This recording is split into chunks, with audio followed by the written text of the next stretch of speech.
Greetings everyone and welcome back to 365 Days of Prog. Today we're going to be reviewing the album Space Hymns by the band/person Ramases. Hi, my name's Naomi. I'm an avid progressive rock fan, but I'm a long ways from knowing all the prog albums out there. But this year, I'm gonna give it a try. This is 365 Days of Prog. There's a lot to say about this album, really there's a whole lot. I think the background and the history that came to this album is more substantial than the music found on it, but we'll get to all of that after I let you hear some of my favorite bits from this album. So that my spirit could be free, life child. Oh, mister, hello, hello, hello, hello.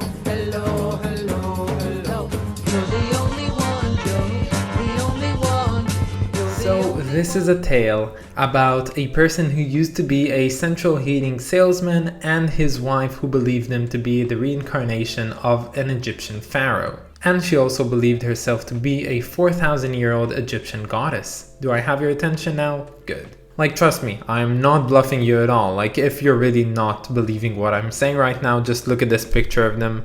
Yeah, I know. This couple are the people who made the album we're listening to today. This is Space Hymns, written and composed by Ramases and Selket, also known as Sel. Now, as for actually recording and performing this album, those two did not do those things. They actually hired a band of 10cc to actually do it themselves.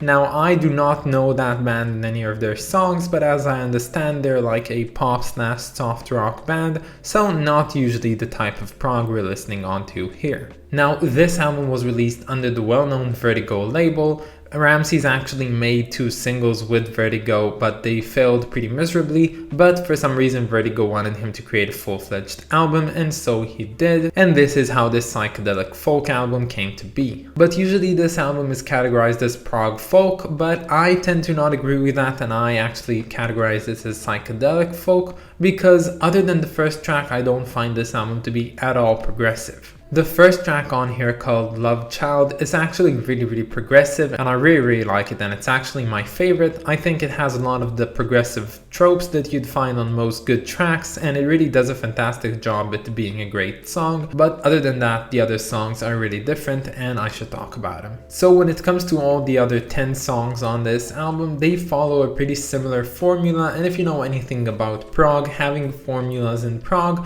usually doesn't make it progressive, so that's like kind of a thing. But the thing is with these songs that their title, like their name, is usually 80% of their lyrics, and I'm talking about songs like Hello Mister or Earth People or Balloon or Jesus Come Back, all of them basically being a repetitive line for like 4 minutes straight. Now, all of these songs that I'm talking about, they basically sound like a psychedelic, campfire, sing-along, kumbaya sort of songs that sound like they came off of the Beatles improv from the time they were in India. So not at all progressive, very psychedelic though, but not entirely what I'm looking for in good music. Oh, and one other thing, on the track, I think it's the 4th track, Earth People, the left ear, like on the stereo, has this screeching notes on it, and I don't really understand it, but it sounds so horrible. I was listening to it and I had such a bad time actually hearing it because it really hurt me in the brain. So if you're gonna listen to that song and you're using like headphones, just take out the left earphone and just, destroy it, because you don't want to be listening to that kind of thing. Oh, and another thing I really don't like about this album is the vocals, but like the vocals, they're fine, they're made by Sel, as I said, but for some reason they're really like off, they're not harmonized in any way with the melody, and it's like really impressive because they sound so distant from one another that I'm like sure that's not something that you just, happen to do. You really have to work for it to sound so unrelated to the music. So yeah, I have a lot of grudges with this album. It's not a fantastic album by all means. Like, if you like all of those repeating kumbaya songs on it, then you're probably gonna love this album, but as I see it, this is no good music at all. And if only this album would have just made similar songs to the first one, I believe this to be a fantastic album, but for some reason it just made a great song at the beginning and then went all bored like on a simply completely different idea, and I'm not understanding why they did that because it just doesn't sound good. Now, unlike this album, this cover was made by the legendary Roger Dean. He made a lot of covers for Yes, Uriah Heep, and bands like Asia, and this cover is amazing.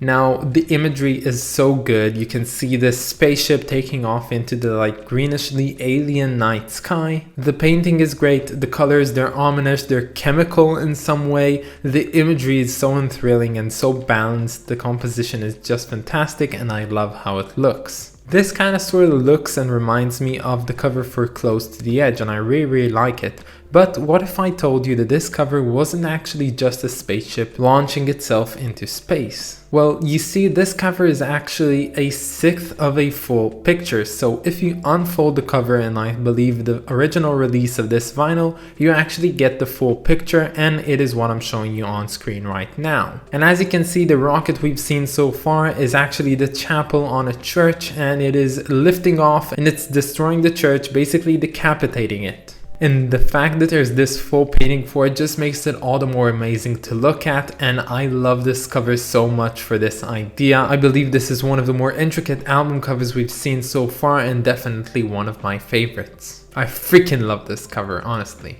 But a cover is not a saving grace for any album, of course. I could not rate it higher because of it, and unfortunately I have to be true to myself and give this album a pretty disappointing 4 out of 10.